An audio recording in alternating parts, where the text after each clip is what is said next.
Good morning mga Lodi. Update lang tayo dito sa reform daw mga Lodi. Baka di nyo pa alam, malilis na siya sa 29.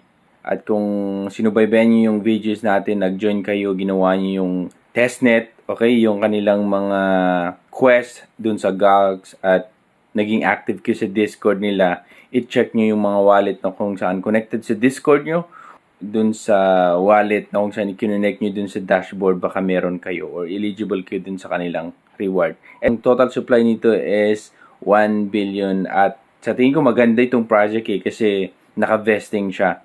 So ayan mga Lodi, pag diamond ka at ginawa mo yung testnet dashboard, may mga transaction ka dun, yung wallet checker nila meron dun sa Discord. I-check mo yung wallet mo, baka meron ka nakuha mga Lodi. So isa pang good news mga Lodi, itong over protocol. Okay, so na-launch na yung kanilang mainnet, hindi pa open sa public. Okay, so sabi dito, while the mainnet is not yet accessible to users, we are concentrating on stabilizing the network. So inaayos pa lang nila, pero pag chinecheck ko yung mga post ng founder nito, malapit na ding ang releasing ng token, okay? Marapit na din yung airdrop. So, abang-abangan nyo yan. Pero, dapat nyo tandaan mga Lodi, nakapasa kayo dun sa kanilang KYC. Di ko alam ako saan ako nakapasa. Ang ginawa ko lang dun sa pinakauna yung Flipster. Yun lang ako. Dun ko lang ginawa tapos yung susunod hindi na. Yan yung update natin sa over protocol. Malapit na din to mga Lodi. So medyo maraming mga project na kung saan magla-launch na inaantay natin. Isa pang update natin itong Satoshi app mga Lodi. Nakita nyo naman, baka nakalimutan nyo na merong 3 project na available nyong i-mine dun sa mismong Satoshi application. Yan yung CTO, Haven 1, saka Aka.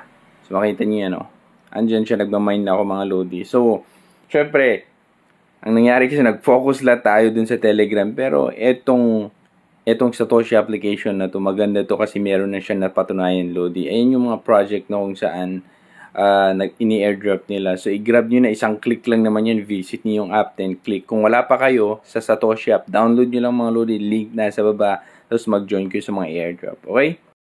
So, ito mga Lodi. Update din tayo sa Rocky Rabbit mga Lodi. Ito na Bago pa lang to mga Lodi, pero ang ganda na ng kanilang pinapakita. Na-list na siya sa CoinMarketCap. Okay? For update lang naman to, okay? Pero sabi nila, listing on major exchange upcoming. Pero good news tayo kasi nga, yung Hamster Combat ay malilist na sa 26.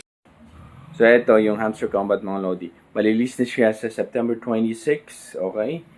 So, nasa niya, ano sa tingin nyo, papaluto, papaldog, okay? Kasi sa dami-dami nang nag-aabang dito. Pero check natin kung anong magagawa nila, kung ano yung plano ng team kasi biglang nag-change yung direction nakita siguro nila kung ano yung mga comment ni pinagbibigay ng mga community nila. Pero check natin kung anong mangyayari dito sa project na ito mga Lodi. Abang-abangan natin yan. Okay? So balik tayo dito sa Rocky Rabbit mga Lodi. Malapit na din to.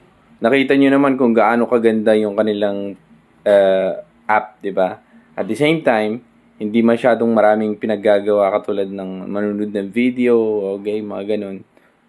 So, check natin kasi parang meron silang kakayanan na maghanap ng mga investors dito sa project na to. Kasi maganda yung plano, parang P2P to na i-upgrade mo yung Rabbit mo, parang ganun. Isa pang update natin mga Lodi, itong Gleam.io. Pag nagmamine ka ng Gleam.bot dun sa Telegram mga Lodi, okay, so exciting news on September 2 at 12 p.m. GMT, will wrap up farming points for completed quests. Okay, so i-wrap up na nila before the update daw. So there's still time to rack up these points before our big update next week. And trust us, you won't want to miss the reward coming your way. So yung Gleam to mga Lodi, okay? Farming is ending sabi nila. So mag-end yung pagpa-farm ng points. Check natin kung ano yung susunod na update nila. Okay, so yan yung update natin mga Lodi. Sobrang busy kasi ngayon kaya minsan hindi ako nakakagawa ng update. Pero tuloy lang sa pagpa-farm mga Lodi. Congrats din sa mga kuha ng dogs, okay? At congrats sa mga next pang mga airdrop na makukuha.